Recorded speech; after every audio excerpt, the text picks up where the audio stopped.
Hello, and thanks for joining us. Welcome to the 2021 American Diabetes Association Living with Diabetes Ask the Expert series. Today's topic is meal prep during the summer months. My name is Carla Cox, registered dietitian nutritionist and certified diabetes care and education specialist, and your host for today's program. Our Ask the Expert series is all about answering questions from our listeners, so start getting those questions ready. For those of you on the phone, press *3, that's *3, on your keypad, and an operator will collect your question and place you in the queue so that you may have the opportunity to ask your question live. To participate online, type in your name and question in the fields below the streaming player. Press the Submit Question button, and your question will come directly to us. Stay with us through the hour, and you will learn useful tips to help you live well in your journey with diabetes.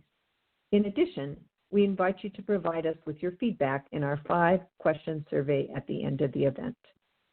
Okay, now a little bit about why we're here today. Because of the link between diabetes and heart health, the American Diabetes Association, in collaboration with the American Heart Association, has launched No Diabetes by Heart.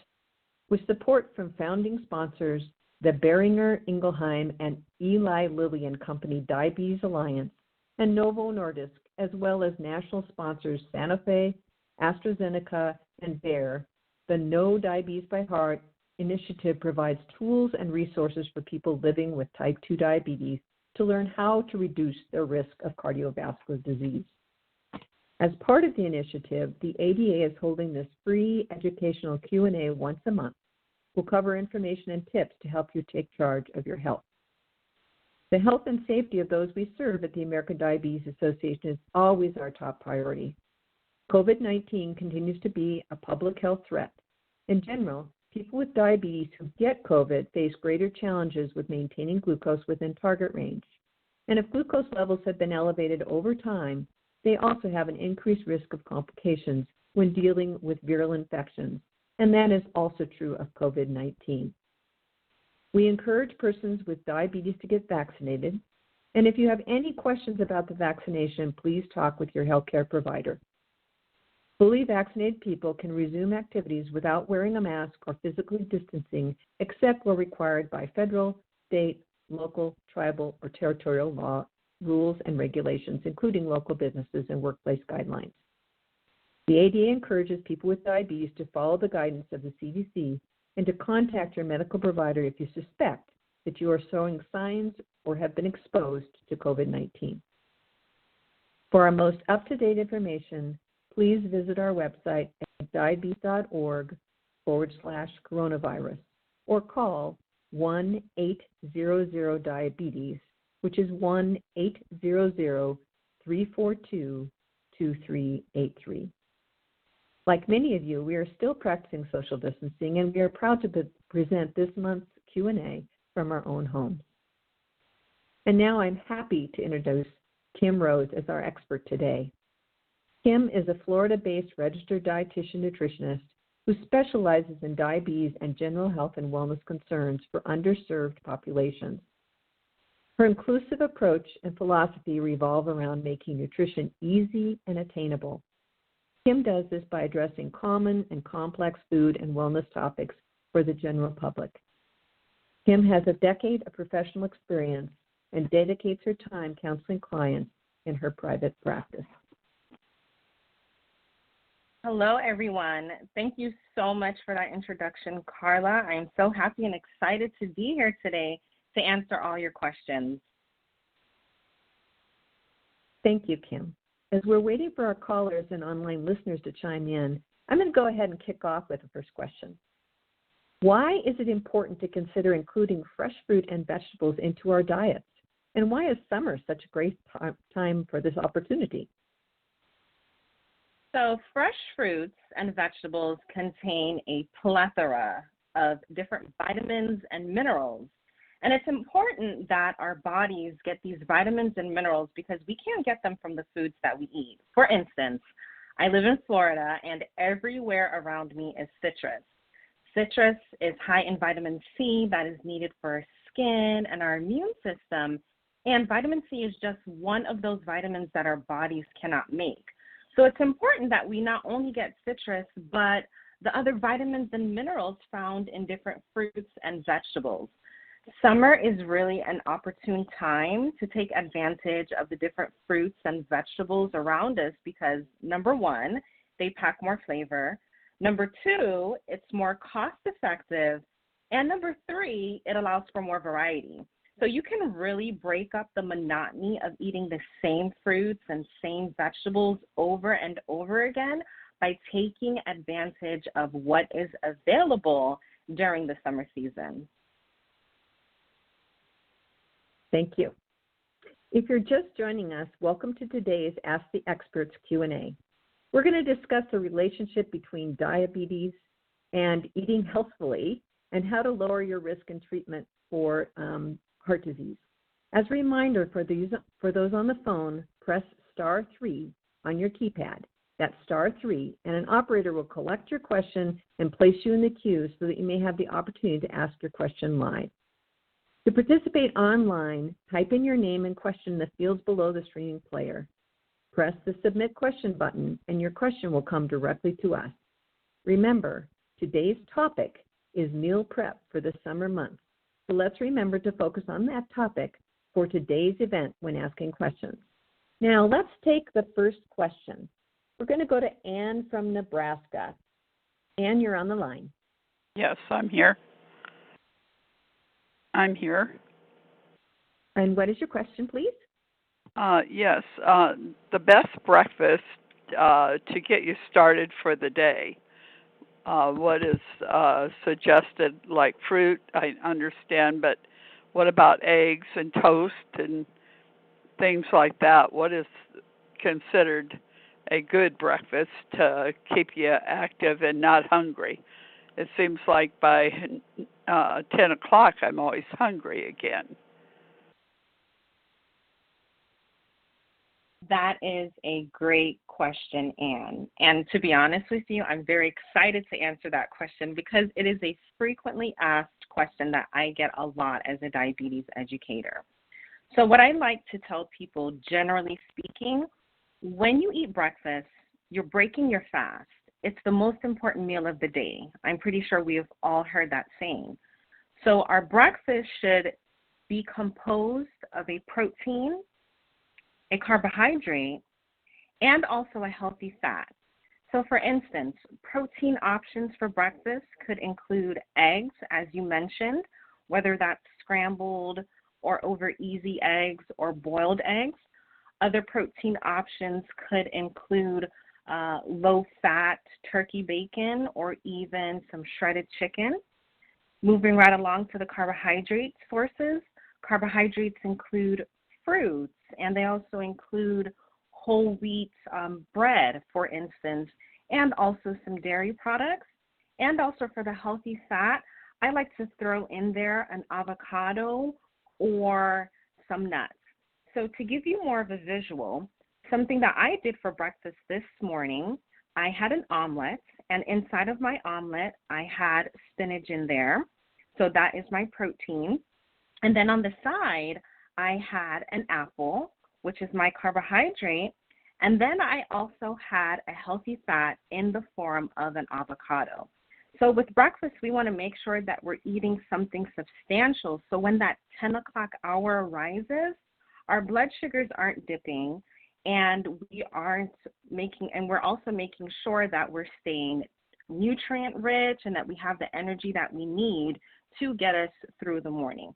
So again, just to reiterate, our breakfast should include a protein, a carbohydrate, and also a healthy fat.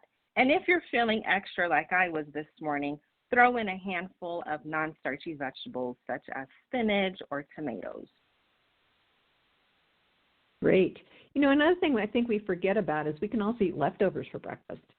So it could come from dinner the night before where you had a vegetable and maybe a cup of vegetable chicken casserole. We always forget that that is an option that we can have as well, using the same criteria that Kim just gave us of a protein, a healthy fat, and a carbohydrate. Okay, we have another question coming in from Rex from Missouri.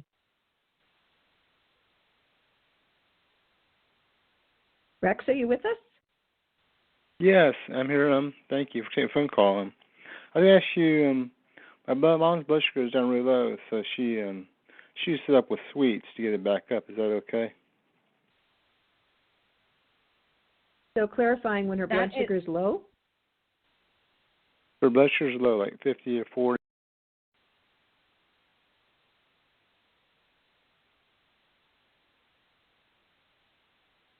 That is Yes, that is a great question, Rex. So when blood sugar levels are low, the technical term for that is called hypoglycemia. So there's a few ways to correct it. So one way is using glucose tablets, which are pre-measured, and the rule is the 15-15 rule. So you basically take a glucose tablet, or you can take 4 ounces of orange juice, or you can also take a few hard candies, and you ingest that, and then wait 15 minutes and test the blood sugar again. Something that I would say is, particularly if your mother's blood sugar is low, you may not want to use the hard candy. And the reason for that is it may take a while to dissolve in the mouth, and you want something that's going to hit the bloodstream very rapidly. So a glucose tablet or 4 ounces of juice would do the job much quicker than the candy would. Thank you. Jane, you're on the line. Jane? Yes, good morning. Thank you for taking my call. I'm wondering about the salt intake because my doctor told me I had to be careful with the salt intake because of swelling. But I read on a lot of labels the high content of salt. So my dog wants to ask a question too. So I was wondering about how to level out salt. That is a very great question. So depending on what parameters your doctor has given you, the general recommendation is that the average American consume no more than 2,300 milligrams of sodium, which is the component that is in the salt that can cause the swelling and possibly high blood pressure.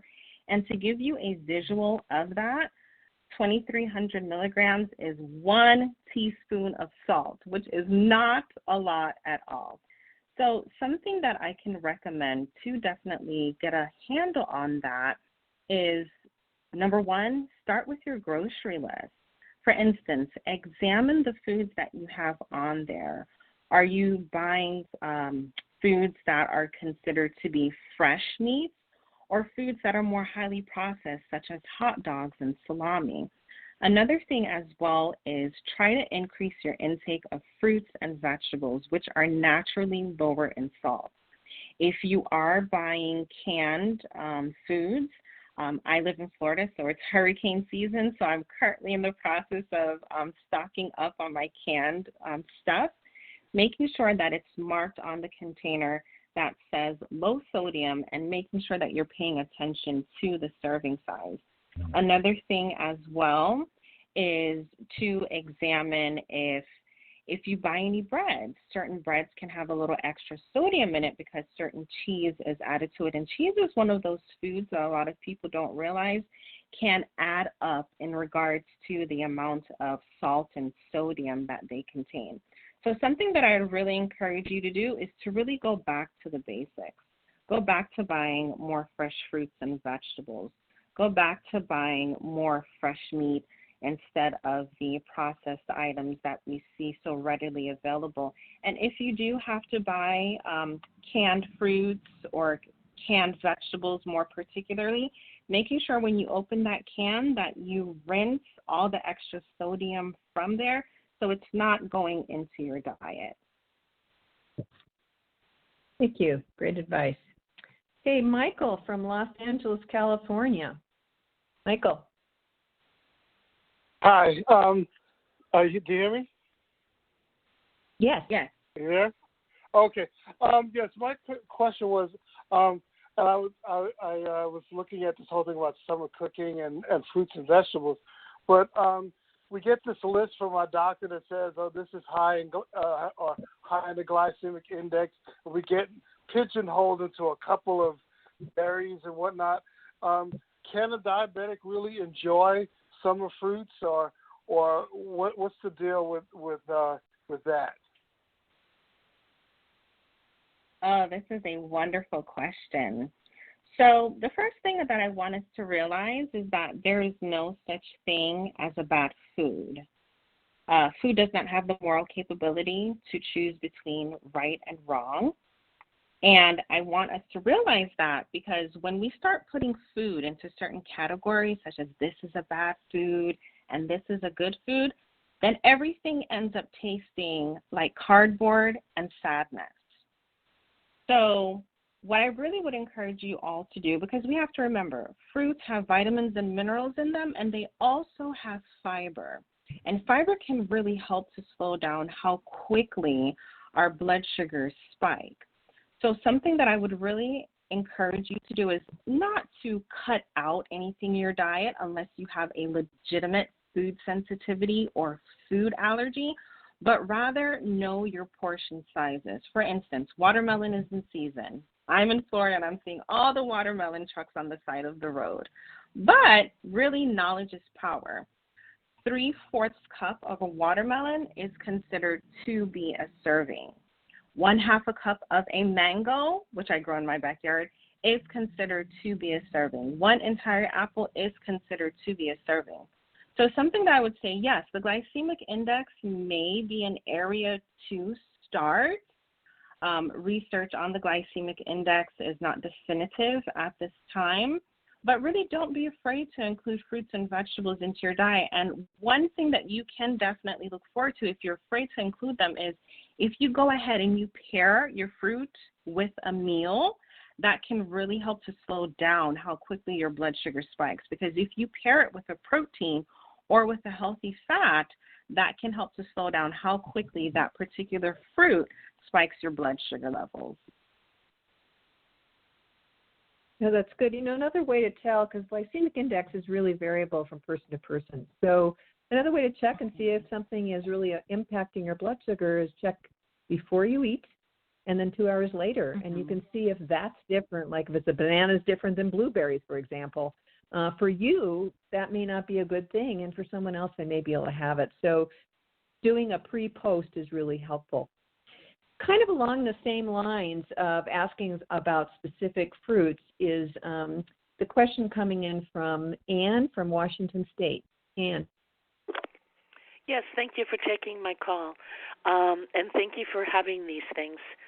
I had also questioned the glycemic index, but the other thing was some people have told me, bananas are no good for you, and and on the flip side, I've heard, well, it's resistant starch, so it's fine. So I'd like to hear more about resistant starches like bananas, if they're okay. Oh, this is a wonderful question. And this is a question that is near and dear to me because if you guys haven't heard it, I have a very, very slight accent. I'm from Jamaica, so we do consume a lot of banana in various forms. So let's speak about, in general, the banana debate. Again, there's no such thing as a bad food. Bananas do contain resistant starch when they are very, very green. So basically what a resistant starch is a type of starch or carbohydrate that is resistant to being readily broken down in the body, so it won't spike your blood sugars dramatically. So when the banana gets riper or more yellow, if you're a very visual person, then the amount of resistant starch decreases. So bananas are not bad. We just have to know the proper portion. So again, 1/2 of a banana, if that is a banana that we buy at our local grocery stores, that is the serving size for bananas. So no, bananas aren't bad. We can include them in our diets, But earlier, as Carla mentioned, what we need to do, whether that is a green banana or a yellow banana, we need to check how that banana impacts us because we are all different. So definitely checking your blood sugars before you're eating to know your numbers, and also 2 hours after you eat to know how it spiked you and if your numbers are within the normal range after eating that particular food. Great, thank you. Frank from New Jersey, your question, please. Yes, hello. Thank you for having the seminar. I find it very informative. My question relates to carbohydrates and proteins. I know that I try to keep within, 15 or 20 carbs per meal, and I try to supplement it with proteins for the energy. But the proteins I get are a lot from meats, and I don't know how good that is for my heart. Can you expound on that a little bit? Sure. That is a great question. So I want to dive into what you stated a little earlier, that you try to get 15 to 20 grams of carbohydrates per meal. So depending on what nutrition prescription your doctor and your dietitian gave for you, that will determine the amount of carbohydrates that you need on a daily basis. So carbohydrates aren't the bad guys here. When we do eat carbohydrates, when we do have diabetes, that can increase our blood sugars, but we also have to remember that carbohydrates, especially whole grains, contain a plethora of B vitamins, contain a plethora of different minerals, which our body needs. So the main thing is learning how to balance the two. So eating a diet that is very high in protein or very high in fat can definitely have an impact on your heart. So more so, the lean protein is really what is recommended for heart health. So for instance, if you are eating a chicken, take the skin off of the chicken. To reduce the consumption of your red meat, reduce it to 1 to 2 times a week. Or if you're eating eggs, disregard the yolk and eat the egg white. So it's really about learning how to balance your carbohydrates as well as your protein sources, and not being afraid to reach out to a dietitian to find out if that 15 to 20 grams of carbohydrates is appropriate for you, or if you may need more. And the reason why I say that is, generally speaking, the range for carbohydrates per meal is 45 to 60 grams of carbohydrates for breakfast, for lunch, as well as for dinner. And this all depends on your age, your gender, as well as your activity level. A snack, generally speaking, is that 15 to 20 grams of carbohydrate range. So really reaching out to your doctor, to your dietitian, to find out if you're getting enough carbohydrates per meal is really the take home. Thank you. Okay, we're going to go to Adrienne from Pensacola, Florida. Yes, good afternoon. My question is, in preparing your breakfast and your lunch and dinner, is grilling and baking okay? Oh, this is a lovely, lovely question. Yes, grilling and baking is okay when you are doing meal preparation. And the reason for that, let's start with grilling. So when you grill, you are consuming less fat because the excess fat from the meats that you're grilling is definitely dripping off of the meat item. So I want us to think about summer where we're doing burgers, we're outside with our families. So when you put a burger on a frying pan and you see all of that excess fat come out, it's actually being soaked up right back into the meat, versus when you grill it, it's dripping onto the grill. Additionally, when you grill, you use less butter and less oil because grilling locks in moisture, and it's fun. It makes meal prep easier. Baking is the same way. You're not introducing all of this extra oil and extra fat as you were if you were to fry or pan fry something. And it really makes the meat flavorful. It locks in moisture. It's healthier for the blood sugars as well as for your heart health, and it tastes good. So yes, grilling and baking, they're an A+ in my book. Great. Okay, and very interesting question coming from Patricia from Staten Island, New York. Yes, thanks for having me. I'm type 2 diabetic, and I was diagnosed about 2 years ago with stage 4 kidney disease. My blood sugars were always, my A1C, latest one is 5.1. I'm now from stage 4 to stage 3 kidney disease. And I say all of that to say I'm going crazy trying to put a diet together for both of these things. You're talking about fruits and vegetables. There's fruits I can't have, vegetables I can't have. What do I do? It's my question. How do I? So first, let me congratulate you on having an A1C of 5.1. You have definitely put in the work, and kudos to you.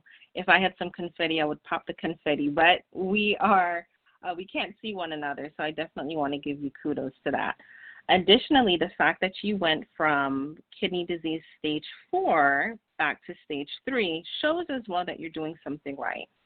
So these are some tips that I have for you to help you to manage both your blood sugars as well as your chronic kidney disease. And these are general tips. So number one, I'm pretty sure that, I can't even say I'm pretty sure, but number one, reduce your sodium consumption, your salt intake. So there's a lot of foods that have hidden salt in them, such as cheese has some hidden salt in it. There's also a variety of highly processed meats, salami, pepperoni, hot dogs, bologna that have a lot of sodium in there. So definitely decrease the consumption of that. That is going to save the kidney, not save the kidneys, but reduce the burden and reduce the stress on the kidneys. When it comes to blood sugar control, I would focus on making sure that you are getting whole grains. So whether that is brown rice or whether that is whole grain bread or whole grain pasta. And also for you, do not count out the fruits and vegetables. For the fruits, I would definitely focus on apples and pears. And also for the vegetables, I know that there's some vegetables that you may have to avoid. I personally don't have your labs in front of me, but I would really encourage you to focus on lettuce and also focus on radishes and the other things such as the tomatoes and the bananas and the potatoes and the mangoes. You may need to speak with your healthcare provider depending on what your labs are. So for your specific condition, it is very specific, but I just wanted to give you those general guidelines focusing on reducing sodium intake or salt and also making sure that you're focusing on the carbohydrate aspect of things with the whole grains that have the fiber that can help regulate blood sugar fluctuations. Thank you. It's a challenging combination. I appreciate your question and concerns. So we have an online question from Chris. I understand that hydration is important in summer, but I don't like to drink water. It has no flavor. Are there other good options for hydration? You know, Chris, something that I always say is that water is very stodgy. It's stodgy, it's boring, and my taste buds need a little pizzazz. So this is something that I would recommend. If you don't like to drink water, I would recommend try making your water a little more exciting. And this is what I mean by that. Infused water. So infused water is the process where you put any fruit that you like or any vegetable that you like into the water, and the flavor of it leaches out, so it's mildly refreshing. So I have tried infused water using blueberries and lemon. So I have a nice, refreshing blueberry and lemon water that is not boring and the taste is not stodgy. Another thing as well is to increase your consumption of fruits and vegetables. So some fruits and vegetables that are available now that have a high water content are watermelon as well as cucumbers. So making sure that you're including them in your meals is one way to get hydration. And also, I also like to encourage people to try sparkling water. So with sparkling water, you can also change the flavor of that by putting a sugar-free flavoring to it. And that is another great way to up your water intake, but not have it to be so boring on the taste buds. Great. So we have a question coming in from Mark. Mark from New York. Yes. Hello? Hi, do you want to ask us your question? Oh, yes, I thought you had Yeah? the question. Yeah, is there a big difference between canned vegetables and fresh vegetables?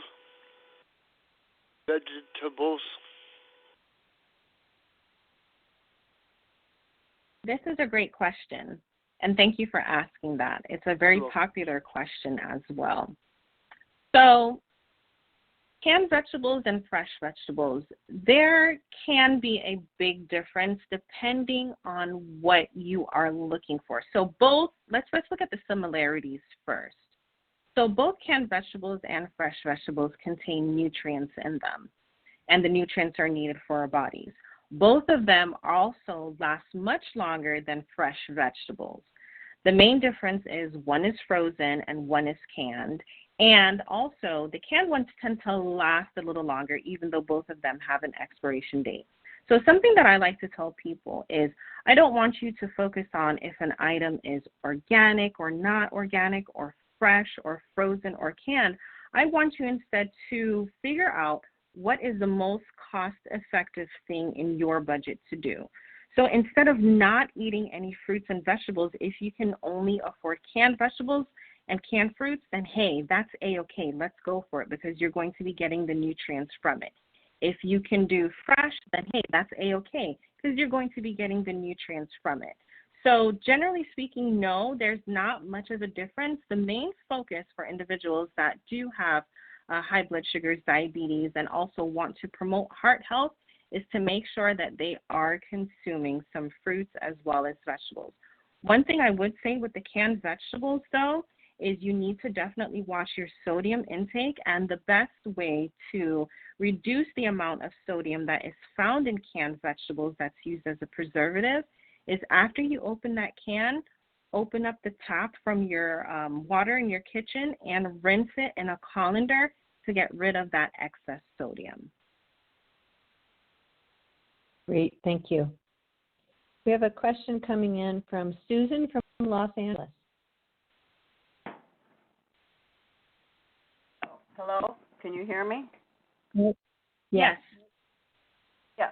Okay. I don't know. This might. I want to know if does this just apply individually or overall? I've been told that eating oatmeal is good for people that are watching their sugar, but I've noticed if I have even just a little bit, I mean my sugar will just skyrocket, and I've noticed that with cheese crackers. So I don't know if that's just individual. Maybe someone else wouldn't have that problem. And also, I get foods delivered right now during the pandemic, and I've gotten some broiled pork chops. I wonder, does that have a lot of salt? Is that all right to eat? And then what about smoked salmon? I heard that was okay to eat. So those are my questions. Or baked salmon. So let me first start with the oatmeal question. So to answer, the short answer to that is everyone is individual when it comes to oatmeal. Oatmeal, it's high in fiber. It's very high in soluble fiber, which helps to control the blood sugar levels. But for some individuals, they may realize it may really spike their numbers, and other individuals may realize that, hey, it really helps me to level off my numbers. So something that I would recommend is do not count oatmeal out. So something I recommend instead of just eating oatmeal, even if it's a little bit, as you mentioned, is to pair it with a protein as well as a healthy fat in the morning. And this is what I mean by that. I'm going to give you guys a quick recipe. So there's such thing as savory oatmeal. I know you're like, Kim, savory oatmeal? What is that? Okay, so let me tell you. So savory oatmeal, instead of making sweet oatmeal, you can make a savory oatmeal. You can have a boiled egg on your savory oatmeal with a little steamed spinach, and you can put your onion powder, your garlic powder, smoked paprika really brings up the flavor, and also a little pepper. So the reason why we are pairing our oatmeal with protein is to help control those blood sugar spikes for individuals that may have problems with oatmeal. So I don't want you to count oatmeal out. So instead, next time, go ahead and pair it and do the savory oatmeal recipe I just gave you. You also mentioned smoked salmon. Smoked salmon is fine. Smoked salmon is actually high in healthy fats, and these healthy fats may help with inflammation. So salmon is fine. I'm A-okay with that. And then also you mentioned broiled pork chops.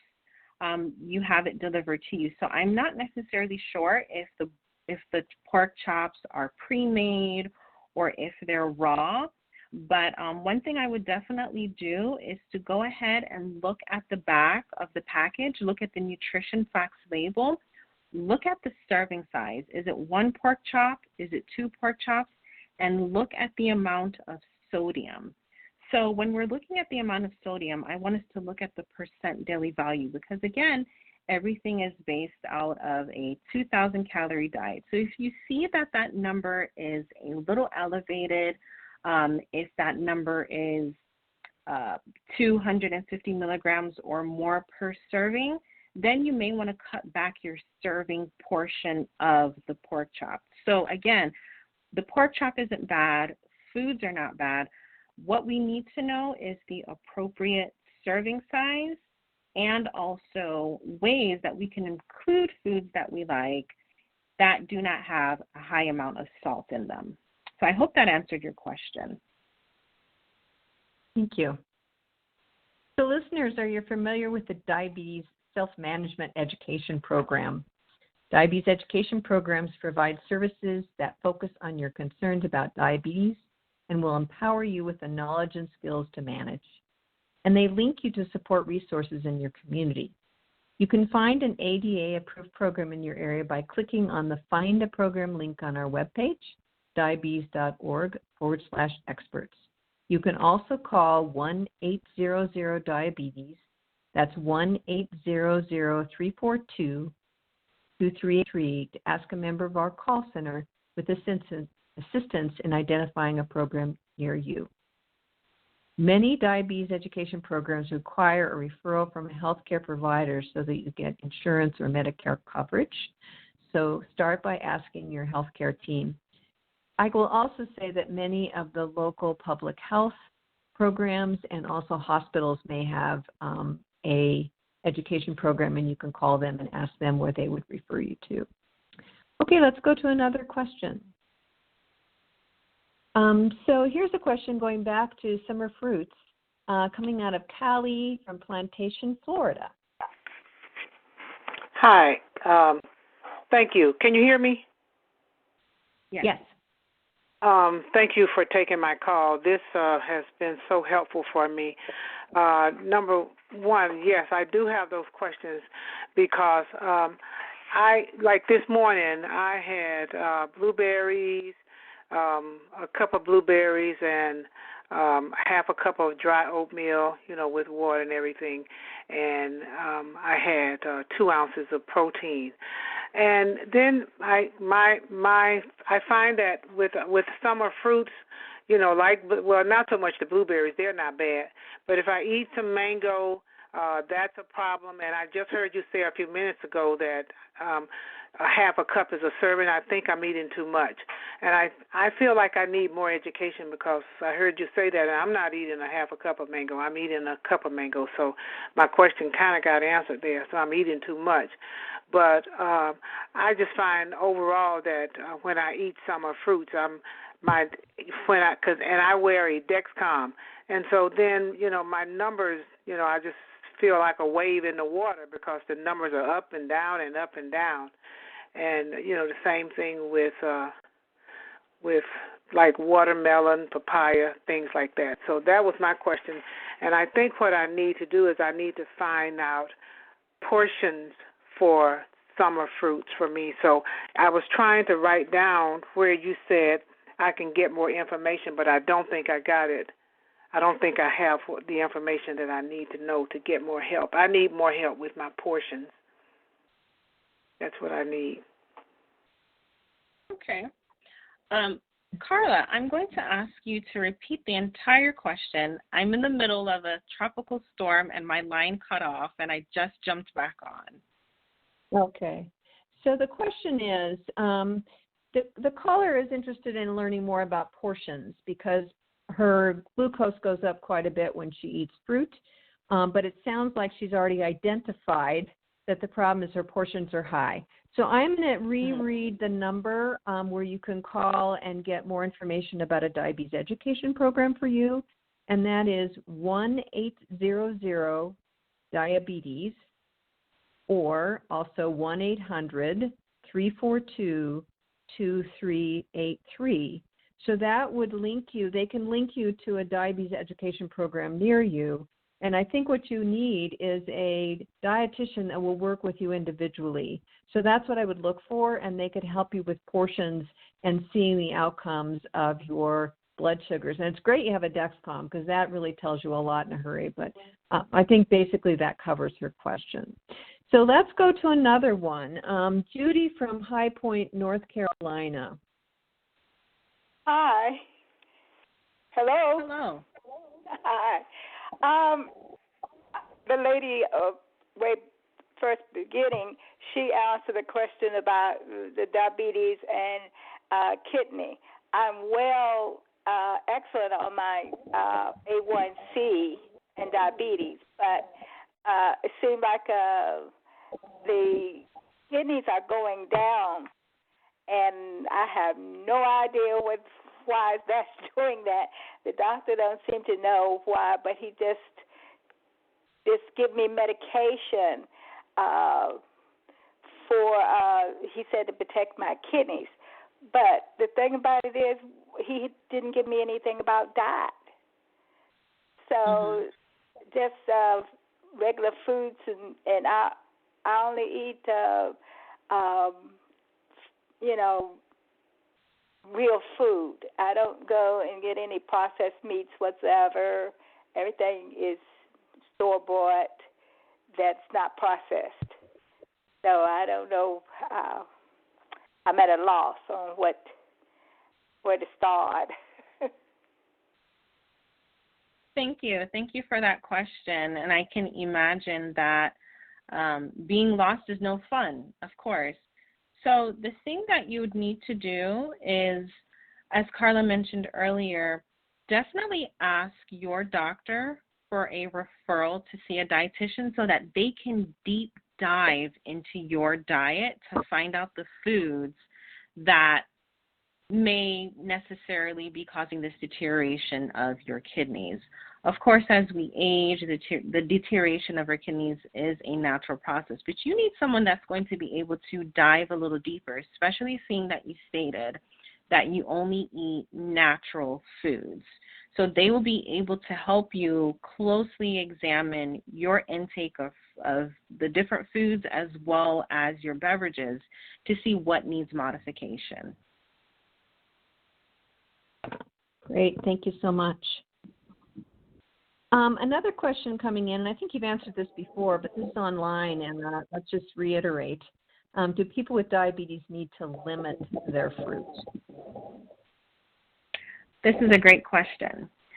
So let me start by saying that there is no such thing as a bad food, and that does contain fruits as well.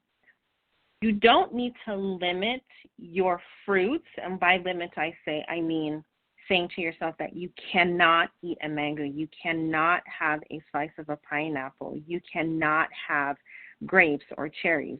But it's important to know the serving size of these items so that when you are consuming them with your meals or as a snack, that you do not go overboard.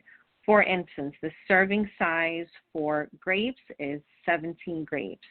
I know for me, even it's hard just to consume 17 grapes, but you have to be mindful of the serving sizes so that it does not drastically spike your blood sugars. With a banana, the serving size of the bananas that we normally find at the grocery store, which are a little large, is 1/2 of the banana. The serving size of an apple, a medium-sized apple, is an entire thing. So knowing the serving size, having that knowledge really empowers you and gives you confidence to expand your palate. Because fruits and vegetables aren't bad. They contain vitamins and minerals which our bodies need to function properly as well as normally. Great. And another recommendation for finding some good recipes and ideas of what to do with fruits and vegetables in summer cooking is if you go to diabetes.org, the Food Hub has a lot of good recipes and ideas and added support for you. So that's another place you can go for support. So let's go again. I think this is really interesting, and I'm not sure I even know the answer, but here we go from Gail from New York. Hi, yes, thank you for taking my question. I'm really enjoying and learning a lot from hearing you. I'm always concerned about protein, especially at breakfast, and I know that recommend, what to have, and I'm just bored of a lot of stuff. Someone was saying, well, try jackfruit, but I don't know anything about it. Is it a complete protein? Does it have protein, a good source? And what could I do with it for breakfast? I've never bought it. Oh, so this question is right up my alley as an island girl from Jamaica. So jackfruit is considered to be a fruit, but when you pick the jackfruit very young, there is no starch in it, there's no sugar in it. But it is important to know that jackfruit is not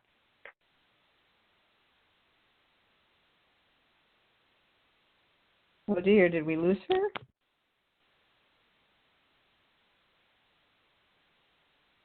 So while we're waiting for her to come back, 'cause it sounds like we lost her on her tropical storm, is that jackfruit is not high in protein. So most of the fruits do not have a lot of protein in them. They have a lot of carbohydrates. So you would still need to mix it with something. So you could cut it up. It's delicious. But you could cut it up and then maybe have a handful of almonds or something to even things out and once again kind of slow the absorption of glucose. Anything? I am that. Okay, well, so I answered the question, I think, in that it's not high in protein because it's a fruit. But she could add something like a handful of almonds or something to even things out. Is that correct? Correct. Yes, that's correct. Okay, great. Making it interesting with your storm there. I'm telling you. Okay. Yeah. So that's fine. Luckily, we're both dietitians, right? We've got another one online. So this is also kind of clarifying something that Laura from North Carolina just wants a clarification from you on glucose tabs, because they're 4 grams of carbohydrate each. So Laura? Mm-hmm.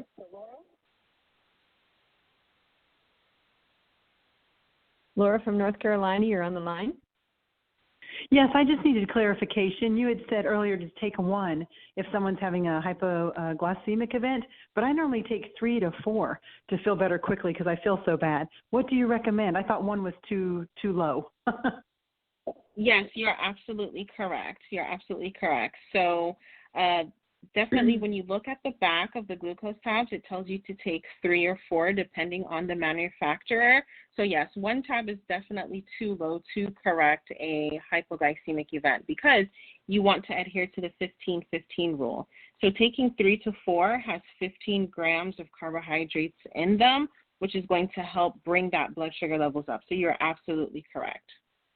Okay, good, because I thought I was taking way too many, and I thought when I'm desperately low, I'm just putting those in as quickly as I can to get my blood sugar back up. Okay, thank you. I thought I was not doing it correctly. Thank you. My pleasure. Okay, and I have a question for you.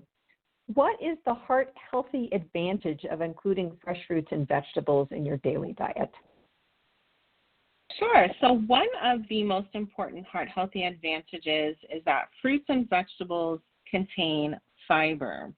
And fiber is important because fiber helps us to decrease our cholesterol levels. Fiber is heart healthy, and it also has advantages related to our weight as well as our colon. So when we increase our fruits and vegetables, we're getting all of that fiber, which can give a protective benefit for our hearts. Thank you.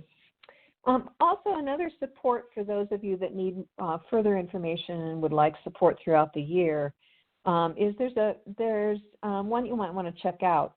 It's Living with Type 2 Diabetes program, where participants receive information through email and e-booklets that provide support and information on emotional health, eating healthy, and physical fitness, tips on managing and living well with type 2 diabetes, as well as opportunities for support online and in your community.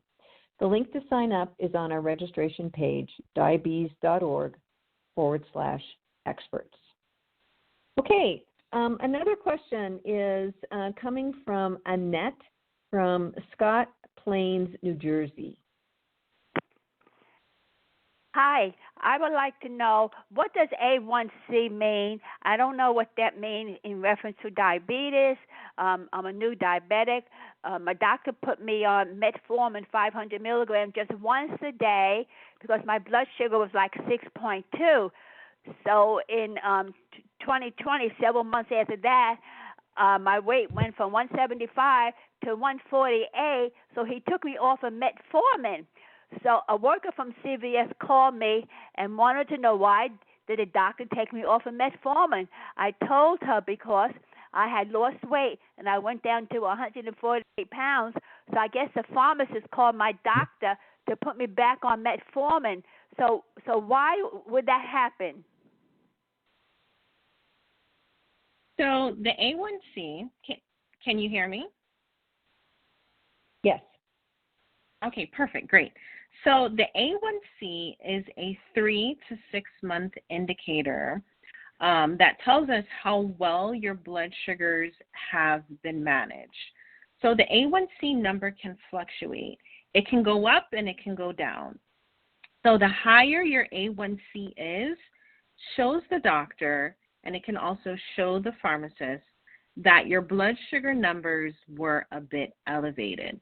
So maybe that's the reason the doctor put you on medication in order to bring down that A1C number. So that's what the A1C means. Now, in regards to the dynamic between your doctor as well as your pharmacist, they will definitely have to speak to see what is the best method for you to bring down your numbers. And that brings me to another point that I wanted to say is medications are not bad. A lot of people think that if they have diabetes and the doctor gives them a medication, that means that they are not doing a good job, that they are a failure. No, that's not what that means at all. All it means is that your body needs a little more TLC to bring down all of these high blood sugar numbers.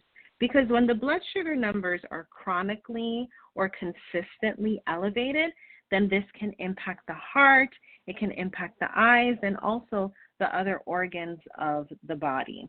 So that's what the A1C means, and medications are not bad, but definitely linking your doctor to the pharmacist is something that needs to happen so that they can figure out between themselves what is the best thing for you to do in regards to managing your blood sugars. Great answer. Okay, we're going to Teresa from New Jersey. Teresa. Hi, I work third shift. I want to know what is my best way to do meal prep. My sugar was under control, and I took a third shift job. I work 11 to 7:30, so I eat at 6 p.m., 3 a.m., and then 9 a.m., and my sugar has gone way out of control. So I'm trying to think of the best way to do my meal prep for my meals because I don't sleep much. Right. That is a very great question. Oh, and it's a quite challenging question too. I'm searching the crevices of my brain. So one way to meal prep is what I would say on the days that you have off is to definitely take advantage of the kitchen. And what I mean by that is going ahead and cooking your protein, making sure that you have your carbohydrate of choice, and also making sure that you have your fruits and your vegetables at hand. Seeing that you are up from 11 p.m. to 7 a.m., I would definitely consider that your working hours. So you want to make sure before you go to work that you have something to eat, and then in the middle of your shift that you have another item to eat, which will be considered your quote-unquote lunch, even though it's an odd time. And then when you get off, making sure that you eat your quote-unquote dinner so that you'll be able to sleep and your body get rest as you're preparing for the third shift. So the reason why you want to make sure that you're eating something before, during, and after your shift is to keep your blood sugar levels stable, and that also you're resting, because lack of sleep can also cause your blood sugar levels to go high due to increased hormones that your body and cortisol that the body produces due to sleep deprivation. So definitely your schedule just needs, it's not necessarily the time, it's your schedule just really needs to shift to make sure that you're eating something 3 times a day. So I hope that helped. Great. Thank you very much. So this wraps up our last question for the session. And a few items before we close today. Kim, could you give us 3 key takeaway points you want to be sure our listeners take home from today's discussion? Yes, for sure. So the first item is eat more fruits and vegetables. They're not the bad guys. They provide vitamins and minerals that our bodies cannot make, and they also contain fiber, which is heart healthy.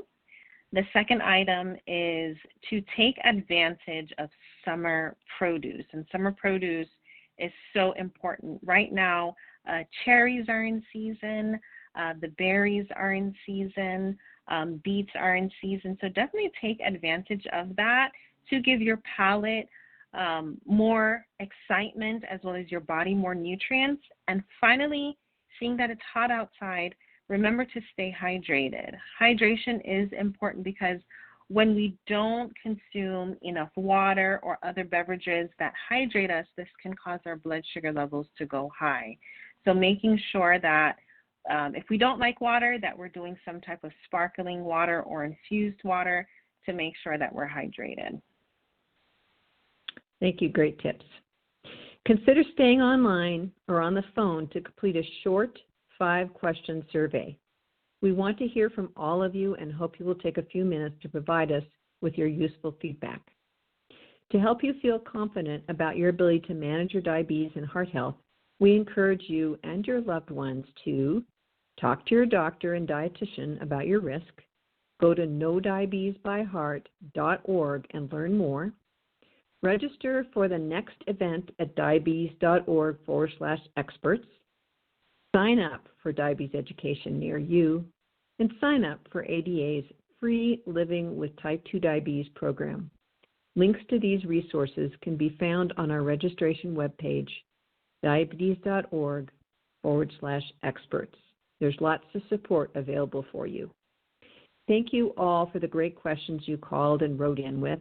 We are sorry we were unable to get to all of the questions during this live question and answer event.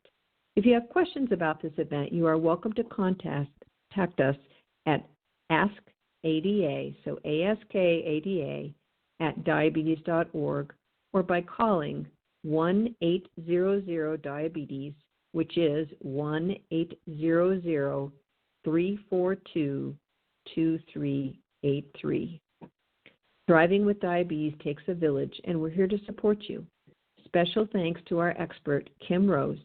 I am Carla Cox, and on behalf of the ADA team, we want to thank you for joining us today, and we look forward to connecting with you at our next Ask the Experts event, July 27, Prevent Sight Loss, What's in Your Toolbox, and on August 10, Diabetes Takes a Team, who is on yours.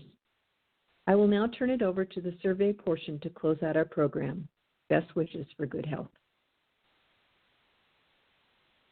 All right, thank you everyone for joining us today. We appreciate your feedback on today's event. To provide your responses, press the corresponding number of the keypad on your phone. And for our participants online, please click on the poll section below the Ask a Question form and click to submit your responses. Okay, here's our first question. Overall, how satisfied were you with today's event? Meal prep during the summer months.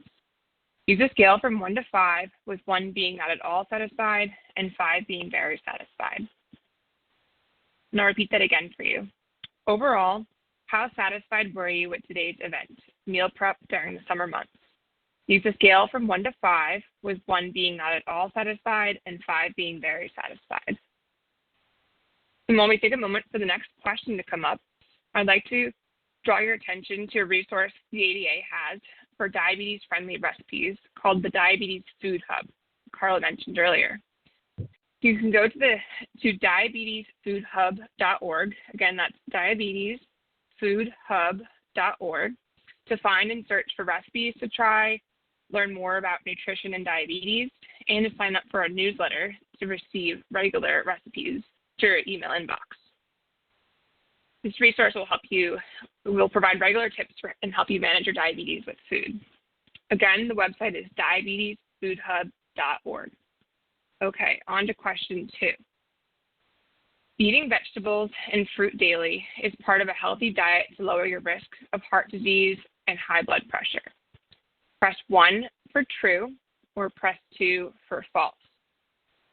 And I'll repeat that again for you. Eating vegetables and fruit daily is part of a healthy diet to lower your risk of heart disease and high blood pressure. Press 1 for true or press 2 for false. And before we move on to question 3, we'd like to let you know that if you missed a part of today's event or you would just like to listen again, we have full recordings available on our website. You can go to diabetes.org/experts and click on the past recording section to listen to all of our previous calls. Again, that website is diabetes.org/experts. All right, and here is question number 3. Grilling lean meat can be a healthy option because press 1 for excess fat melts off the meat. Press 2 for little fat is used to cook the meat. Press 3 for nutrients stay intact because cooking time is reduced. Or press 4 for all of the above. Now I'll repeat that again for you. Grilling lean meat can be a healthy option because press 1 for excess fat melts off the meat. Press 2 for little fat is used to cook the meat. Press 3 for nutrients stay intact because cooking time is reduced. Or press 4 for all of the above. Before we move on to the next question, I'd like to remind you again that our next Ask the Experts Q&A event, titled Diabetes 101, will be a week from today on July 20th. This event will be hosted over a Zoom platform, and we will have a diabetes educator join us to talk about how to help you manage your diabetes. You can register for this event at diabetes.org/experts or contact us at 1-800-DIABETES. Again, that's 1-800-342-2383. Remember, that event will be over Zoom instead of the phone-based platform. All right, on to question number 4. As a result of this event, how likely are you to schedule a visit with your healthcare provider to talk about the link between heart disease and diabetes?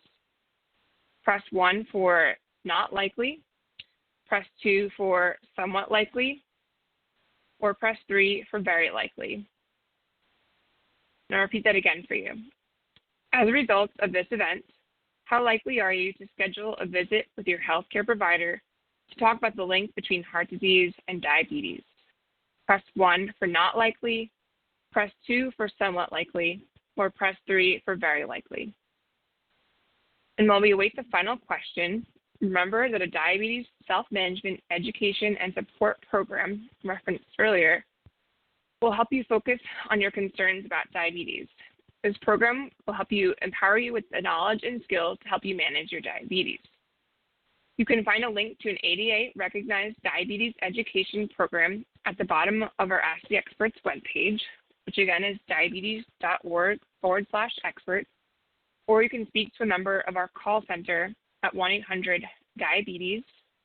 Again, that's 1-800-342-2383, and ask a member of our call center about where to find a program in your area. Okay, here is our final question. As a result of this event, how likely are you to sign up for or continue to participate in a diabetes self-management education program?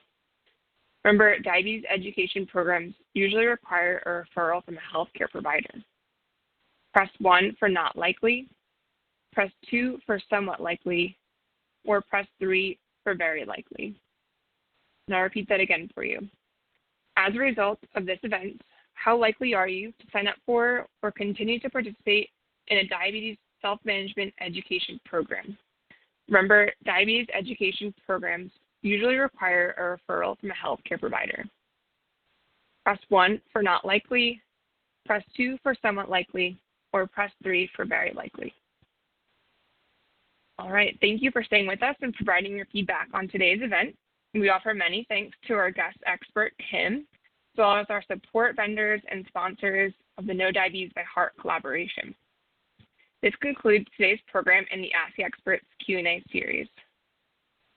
Please check out our website for recordings from this event and additional resources. And lastly, if you have any additional feedback for our team, please stay on the line to leave us a message. Thank you and stay well.